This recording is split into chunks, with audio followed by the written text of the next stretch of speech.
Mengapa kita perlu diksi, ayah bunda yang ada di rumah? Parents Hebat, berbagi informasi tentang dunia anak agar kita menjadi parents hebat.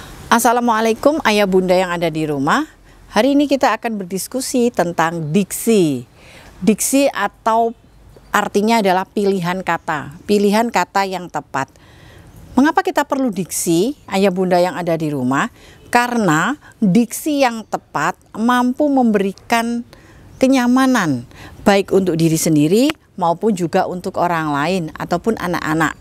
Dengan diksi yang tepat, anak-anak akan menjadi lebih tenang. Anak-anak tidak menjadi anak yang histeris. Nah, diksi ini penting sekali untuk orang tua agar di setiap kejadian atau peristiwa yang terjadi kita mampu menjadi penengah ataupun kita mampu menyelesaikan manajemen konflik. Tidak harus besar, tetapi yang terjadi di rumah saja. Agar apa? Agar anak-anak memiliki juga kosakata yang baru. Nah, hari ini yuk kita belajar beberapa contoh diksi yang bisa kita gunakan. Beberapa contoh diksi yang kita gunakan. Ketika anak kita bertengkar, kakak adik yang ada di rumah, diksi apa yang akan keluar dari bunda biasanya? Sudah, jangan bertengkar terus. Iya, betul, sama. Boleh diisi di kolom komentar ya. Boleh angkat tangan juga, aku tuh bun yang biasanya kayak gitu, boleh silakan. Nah, ternyata kita harus pandai memilih diksi ketika anak-anak bertengkar. Satu, diksi yang kita keluarkan adalah yuk saling sayang. Nah, kata-kata jangan bertengkar terus itu tadi kita ganti. Yuk saling sayang sama adik. Nah, apa yang kita kehendaki? Yang kita kehendaki adalah kita memasukkan kosakata, kita memasukkan diksi positif ke anak-anak kita. Bertengkar kosakata negatif itu kita geserkan dengan saling sayang. Nah, kata itulah yang akan kita masukkan ke dalam mindset kita sendiri sehingga kita nyaman. Kita itu butuh tenang. Kalau menghadapi anak bertengkar biasanya bunda yang ada di rumah itu akan tersulut emosinya. Jreng, tanduknya juga akan muncul seperti itu. Nah, tapi ketika kita mampu memilih diksi yang tepat, ketika kita mampu memilih diksi yang menyejukkan hati, anak pun juga akan merasakannya.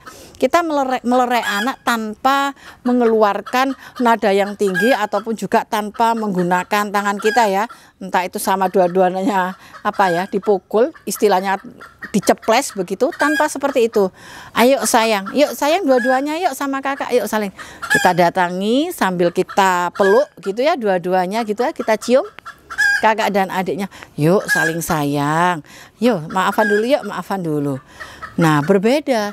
Kalau yang muncul adalah kata-kata jangan bertengkar, maka yang akan diikuti selanjutnya adalah intonasinya juga tinggi. Mau dicontohin? Gini, kalau lagi anak bertengkar, aduh bertengkar terus, tak cubit nanti kalau bertengkar terus. Itu nada kita kan sudah berubah ya? Intonasinya sudah berubah bukan? Nah, sudah menjadi tinggi kan? Kok bertengkar terus, capek mama, tak cubit nanti. Apalagi biasanya yang keluar.